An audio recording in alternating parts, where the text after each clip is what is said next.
Hi, this is Stephanie Farron, Technology Facilitator at Butler High School, and I'm here this week with your Tech Tip of the Week to talk about how to embed Google Slides into your Canvas course. So the first thing I want to do is show you what that looks like, and then I want to explain the rationale of why you probably want to do that. So I want to show you my course. This is from last semester, so it's now my sandbox. And about halfway down my page is my Google Slide presentation, which students can then click through. Okay, so that's what it looks like. Now here are the reasons why you'd want to do that. The first is the file size and the download restrictions. You guys know this, a lot of you have had encountered it and talked to us about it. You can only download so many megabytes worth of files, and the account sizes here are very small. Teachers only have 50 megabytes and students only have 25 megabytes. Some of you have PowerPoints that are actually larger than the student file account size quota, as they are. So students will get really frustrated, and or teachers, if they have to download something and then it keeps erroring out because they're over their quota. And there's also a time involved that you have to wait for the time for it to download and wait for the time for it to upload.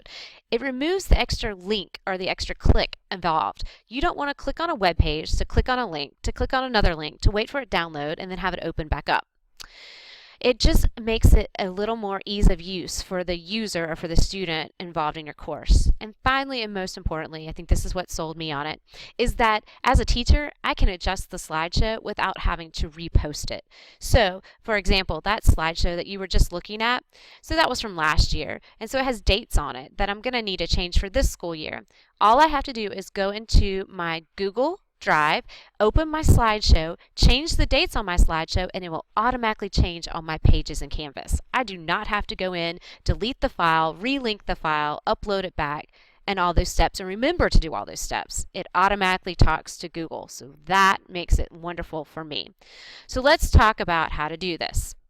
First of all, if you've never done this before, you're going to want, or never put your PowerPoints in Google Drive, we're going to need to start there. So you're going to need to open your Drive at drive.google.com, and then once you open your Drive, you're going to want to click New. When you click New, you're going to do a file upload, navigate to where your PowerPoints are, and then select them and upload them. You'll notice when you upload your file PowerPoints that they're going to have the P beside it that indicate that they're PowerPoints, and this may take a minute. So I'm going to show you what these look like. So when I click and I open one of these examples, it may have an extension .ppt or .pptx, depending on which version of PowerPoint you're using, and the P symbol.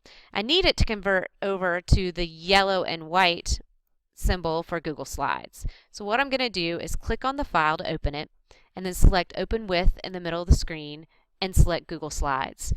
Google will then convert PowerPoints into Google Slides. You'll actually have two files, one with the P and one with the orange and white square for Google Slides. You'll want to do that. It automatically is happening anyway with students because students are opening your PowerPoint files on a Chromebook. So Chrome is automatically converting it into their Drive and into a Google Slide. So it's already happening. Now, from right there, you can simply copy your link and post it into your Canvas account. Before you do that, though, you need to make sure you change your share settings because by default, all things in Google Drive are private to you. So we're going to click Share in the top right-hand corner and then come down to Advanced. My recommendation under Advanced, when you change it for specific people to access, I would change it to anyone with a link or anyone in CMS with a link. I would not make it public on the web. Okay? And then you can copy your link and post it in there and be done. However, if you'd like it to be on the screen, like this example right over here, get that for you. All right, then we're going to need to do one other step. So what we're going to do is, and I'm going to take one that I've done before. Okay, this is my midterm review.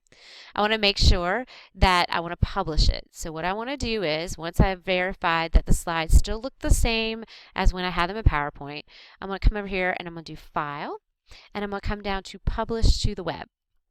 When you click Publish to the Web, you have a couple options. The first one up here is Link, and the second one's Embed. So I'm going to explain the difference between the two. A link is literally just that. It is the web address, the one you can copy from the address bar.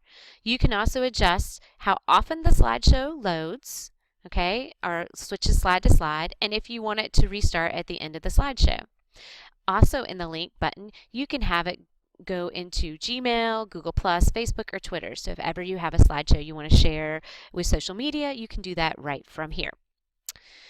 Embed is what you want to use if you want it to actually open right straight on your page and then the students see it from that page. So I normally select medium as my size. I don't want it large because I don't want it to engulf the whole page, but I don't want it small where the students can't read the words in my slideshow. I normally put my advancing slides to about every 30 seconds. That gives students plenty of time to see them. It's not so annoying they're clicking really fast through on the page. And then after I do that, you also have the option to start the slideshow as soon as the page loads and or restart the slideshow at the end of the last slide. Once you do that, you're going to want to publish it. And when you publish it, you'll also get this code in this box right here. This is your HTML code or your iframe. You're going to want to copy that. Okay, when you're done, you can click Publish and Done, and we're going to now move on into our Canvas course to put it in. So in your Canvas course, just so you know, these will go anywhere. They will go on announcements, they can go on assignments, they can go on discussions, they can go on pages, they can go on quizzes, they can go anywhere. For this example, I have created an assignment. I'm going to call this assignment Google Slides just so you guys can see it. Okay, and then normally when I was making an assignment, I would type right into this box. This is a what you see, what you get, or rich content editor box. But in this case, I want to actually drop that slideshow into this box. So I'm going to switch from rich content editor to HTML editor, which is right here in the kind of the top right hand corner. When I do that, it doesn't really change the box. It just takes away those little icons that I could use. And then I'm going to copy the code or paste the code in there. It doesn't look like anything. However, when I switch it back to Rich Content Editor, it now looks like a gray box. Don't panic. Finish filling out anything else you need to fill out on the page for your assignment, and then hit Save and Publish at the bottom of the page, or simply Save. And we'll hit Save and Publish so you can see what it looks like for the students. All right, once you do that, you'll be able to review your assignment, and now instead of being a gray box, you'll actually see your slideshow in your assignment. But it might be a little hard to see, so I'm actually going to go into Settings and click Student View so I can see what my students would see for that assignment. So if you'll give me just 1 second, I'm going to navigate over to my assignments to see what my students may see. All right, so I called it Google Slides. There he is. And when I click Google Slides, my students will see my page and actually my slideshow that automatically starts on my page. Okay, so this is easier for students to use and for any other user to use because the slideshow I want them to see is right on the page that I'm having them view instead of having them download and open the file. It just makes you look a little more professional. I hope you enjoyed the tech tip of the week. There's also attached directions in the archive that you may use to follow along if you'd like to do this yourself. Enjoy your week.